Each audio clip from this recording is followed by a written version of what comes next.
Hello दोस्तों, आज की इस वीडियो में हम लोग प्रश्नावली 4.3 का क्वेश्चन नंबर 10 और 11 ये दोनों क्वेश्चन हल करने वाले हैं। तो सबसे पहले हम लोग क्वेश्चन नंबर 10 पढ़ लेते हैं।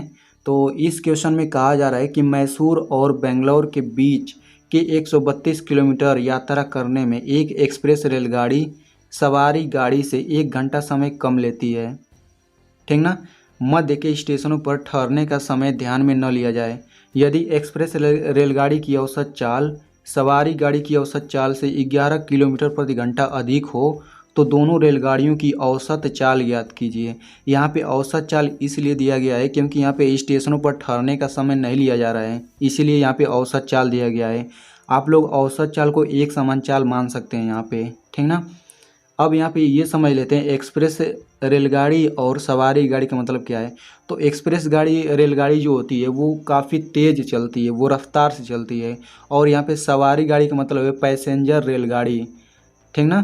तो पैसेंजर रेलगाड़ी जो होती है वो मतलब धीरे चलती है इस एक्सप्रेस रेलगाड़ी से। ठीक ना। तो हमसे इसमें पूछा क्या है कि दोनों रेलगाड़ियों की औसत चाल हमें ज्ञात करना है। तो जो इसमें पूछा रहता है वही चीज़ हम लोग मान लेते हैं। तो चलिए हम लोग मान लेते हैं। तो हम लोग लिखेंगे माना सवारी गाड़ी यानी कि पैसेंजर रेलगाड़ी की औसत चाल x किलोमीटर प्रति घंटा है और एक्सप्रेस रेलगाड़ी की औसत चाल x प्लस 11 किलोमीटर प्रति घंटा है। क्योंकि यहाँ पे दिया गया है कि एक्सप्रेस रेलगाड़ी की औसत चाल सवारी गाड़ी की औसत चाल से 11 किलोमीटर प्रति घंटा अधिक है। ठीक ना। और एक्सप्रेस चूँकि इसकी चाल अधिक होगी तभी तो ये ज़्यादा रफ्तार से चलती है। तो यहाँ पे 11 किलोमीटर प्रति घंटा अधिक है, तो इसको हमने इतना मान लिया। अब लिखेंगे सवारी गाड़ी द्वारा 132, चूँकि इन दोनों स्टेशनों के बीच की दूरी 132 किलोमीटर है, मैसूर और बेंगलोर के बीच। ठीक ना। चलिए इसे हम लोग इस तरीके से समझ लेते हैं। जैसे मान लीजिए यहाँ से लेकर यहाँ तक ये हो गया मैसूर और ये हो गया बेंगलोर, और इन दोनों के बीच दूरी है 132 किलोमीटर, इन दोनों के बीच की दूरी है। ठीक ना। तो लिखेंगे सवारी गाड़ी द्वारा 132 किलोमीटर की दूरी तय करने में लगा समय। अब सवारी गाड़ी यहाँ से लेकर यहाँ तक चलती है तो उसको कितना समय लगता है। तो फार्मूला होता है समय बराबर दूरी बटा चाल। तो दूरी 132 किलोमीटर हो गया और सवारी गाड़ी की चाल हमने माना था x किलोमीटर प्रति घंटा, तो 132 बटे x यानी कि इतने घंटे उसको लगेगा। अब देखते हैं कि यहाँ से यहाँ तक जाने में एक्सप्रेस रेलगाड़ी द्वारा मतलब 132 किलोमीटर की दूरी तय करने में कितना समय लगेगा। तो यहाँ पे भी फार्मूला लगाएंगे समय बराबर दूरी बटा चाल। दूरी 132 हो जाएगा और चाल हो जाएगा x प्लस 11, क्योंकि इसकी चाल एक्सप्रेस वाली रेलगाड़ी की चाल है x प्लस 11, तो यहाँ पे इससे हम लोग भाग दे देंगे। ठीक ना। तो यहाँ पे मैंने पहले ही बताया कि जो एक्सप्रेस रेलगाड़ी होती है ये तेज़ चलती है और ये जो होती है सवारी गाड़ी ये थोड़ी धीरे चलती है। और दूरी तो सेम ही है, यहाँ से लेकर यहाँ तक दूरी दोनों रेलगाड़ियों के लिए 132 किलोमीटर है। यानी कि ये जो समय है ये समय कम होगा, क्योंकि ये ज़्यादा तेज़ी से चलती है तो ये कम समय में पहुँच जाएगी और इसको अधिक समय लगेगा। तो वही चीज़ देखेंगे कितना घंटा अधिक लग रहा है, वही प्रश्न में कहा गया है। मैसूर और बंगलौर के बीच के 132 किलोमीटर यात्रा करने में एक एक्सप्रेस रेलगाड़ी सवारी गाड़ी से 1 घंटा समय कम लेती है। अब देखिए जो एक्सप्रेस रेलगाड़ी है वो सवारी गाड़ी से 1 घंटा समय कम लेती है, ये तेज़ चलती है इसीलिए तो 1 घंटा कम समय लग रहा है। ठीक ना। यानी कि ये जो है 1 घंटा कम समय लेगी एक्सप्रेस रेलगाड़ी। तो हमें दोनों समय पता है, अब इसको कैसे बराबर करेंगे यानी कि हम लोग समीकरण कैसे बनाएंगे, समीकरण बनाने ये तो मेन होता है। तो लिखेंगे प्रश्नानुसार। अब चूँकि हमें समीकरण बराबर करना है तो यहाँ पे देखिए ये समय कम है और कितना कम है, 1 घंटा कम है, इसकी अपेक्षा 1 घंटा कम है। तो हम लोग इसमें एक जोड़ देंगे। ठीक ना। और बराबर 132 बटा x लिख देंगे। अब देखिए इसको मैंने इस तरीके से बराबर कैसे किया, जैसे मान लीजिए यहाँ पे ये हो गया 3 और ये हो गया 5। ठीक ना।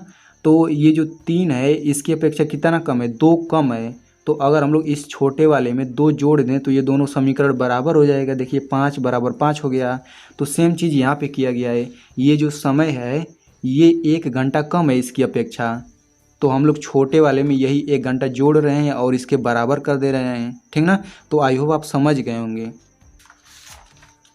तो अब ये समीकरण बनाना मेन होता है। अब ये समीकरण बन गया, तो जब आप इसको हल करेंगे तो हल करने के बाद देखिए, इसको मैं हल करने का तरीका नहीं बता रहा हूँ, आप लोग इसको किसी भी विधि से, आप लोग तीनों विधि जो मैंने बताया उसमें से किसी भी एक विधि से आप लोग इसको हल कर सकते हैं। तो हल करने के बाद देखिए दो मान आ रहा है, एक एक्स बराबर एक आ रहा है एक्स बराबर 33 और दूसरा आ रहा है एक्स बराबर -44। और हमने एक्स किसको माना है, ये माना है सवारी गाड़ी की औसत चाल। तो यहाँ पे देखिए ऋणात्मक आ रहा है और चाल जो होता है ऋणात्मक कभी होता नहीं है, तो हम लोग यहाँ पे अमान्य मान लेंगे, ठीक ना। तो एक्स बराबर यही 33 होगा, तो हम लोग लिखेंगे अतः सवारी गाड़ी की औसत चाल 33 किलोमीटर प्रति घंटा है और एक्सप्रेस रेलगाड़ी की औसत चाल एक्स प्लस 11, हमने इतना ही तो माना था, तो एक्स का मान 33 है, 33 + 11 बराबर 44 किलोमीटर प्रति घंटा है। तो इस तरीके से ये क्वेश्चन हल हो गया। चलिए बढ़ते हैं अगले क्वेश्चन की तरफ। तो इस क्वेश्चन में कहा जा रहा है कि दो वर्गों के क्षेत्रफलों का योग 468 मीटर स्क्वायर है। यदि उनके परिमापों का अंतर 24 मीटर हो तो दोनों वर्गों की भुजाएं ज्ञात कीजिए, ठीक ना। तो काफ़ी सिंपल क्वेश्चन है, इसमें जो जो दिया गया है उसी के अनुसार हम लोग समीकरण बना लेंगे। और इसमें पूछा है दोनों वर्गों की भुजाएं ज्ञात कीजिए, तो हम लोग यही मान लेते हैं। तो हम लोग लिखेंगे माना दोनों वर्गों की भुजाएं क्रमशः x मीटर और y मीटर है। यानी कि जो एक वर्ग है उसकी भुजा x मीटर है और दूसरी जो वर्ग है उसकी भुजा y मीटर है, क्योंकि वर्ग में चारों भुजाएं बराबर तो होता है। लिखेंगे इस प्रश्नानुसार। अब देखिए दिया गया है कि दोनों वर्गों का क्षेत्रफलों का योग 468 मीटर स्क्वायर है, ठीक ना। तो किसी जैसे मान लीजिए ये वर्ग हो गया, इसकी भुजा की लंबाई x है, चारों भुजा की लंबाई, तो अगर इसका क्षेत्रफल की बात करें तो क्षेत्रफल हो जाएगा x का स्क्वायर, यानी कि भुजा का स्क्वायर होता है क्षेत्रफल। तो यहाँ पे x मीटर है तो ये हो जाएगा इसका क्षेत्रफल x स्क्वायर और y मीटर वाले वर्ग का क्षेत्रफल हो जाएगा y स्क्वायर। इन दोनों का योग 468 दिया गया है, तो इसे हम लोग समीकरण 1 मान लेते हैं, ठीक ना। फिर यहाँ पे कहा जा रहा है कि उनके परिमापों का अंतर 24 मीटर है। तो परिमाप क्या होता है, ये चारों भुजा की लंबाइयों का योग वही परिमाप होता है। यानी कि x भुजा वाले की परिमाप हो जाएगा 4x और उस वर्ग का परिमाप क्या होगा जिसका भुजा y मीटर है, उसका हो जाएगा 4y, ठीक ना। तो इन दोनों का अंतर 24 भी दिया गया है। अब देखिए इन दोनों में से 4 कॉमन लेने पर ये आता है x - y बराबर 24। यहाँ पे गुणा है तो इधर भाग हो जाएगा, यानी कि 6 बार में कट जाएगा, तो x - y बराबर 6 आ गया। अब यहाँ से y का मान निकालेंगे तो y बराबर x - 6 हो गया, तो इसे समीकरण 2 मान लेते हैं, ठीक ना। अब लिखेंगे y का मान समीकरण 1 में रखने पर, अब यही y का मान इतना समीकरण 1 में हम लोग रख लेते हैं इस y की जगह। तो यहाँ पे ये हो जाएगा x स्क्वायर प्लस x - 6 का स्क्वायर बराबर 468, ठीक ना। तो यहाँ पे समीकरण ये बन गया। अब इसी समीकरण को हल करेंगे तो यहाँ पे देखिए x का मान -12 आता है और x का मान 18 आता है, ठीक ना। तो यहाँ पे हमने चूँकि माना था x किसको माना, x माना है वर्ग की भुजा की लंबाई को, ठीक ना। और यहाँ पे x बराबर -12 आ रहा है और किसी भी वर्ग की भुजा की लंबाई जो होती है वो ऋणात्मक नहीं होती, इसीलिए ये अमान्य हो जाएगा या फिर इम्पॉसिबल हो जाएगा। तो यहाँ पे x बराबर केवल 18 बचेगा। तो अब हम लोग इस x के मान को समीकरण 2 में रखेंगे, इस समीकरण 2 में, तो y का मान निकल जाएगा। तो लिखेंगे y बराबर x - 6, x का मान 18 है तो 18 - 6 बराबर 12। यानी कि जो पहला वर्ग है उसकी भुजा की लंबाई इतने मीटर हो जाएगा और दूसरे वर्ग की भुजा हो जाएगी 12 मीटर। तो लिखेंगे अतः दोनों वर्गों की भुजाएं क्रमशः 18 मीटर और 12 मीटर हैं, ठीक ना। तो इस तरीके से ये दोनों क्वेश्चन हल हो गए। अगर आप ऐसे ही कक्षा 10 के एनसीईआरटी मैथ को बिल्कुल सरल भाषा में पढ़ना चाहते हैं तो आप मेरे चैनल को सब्सक्राइब कर लीजिए।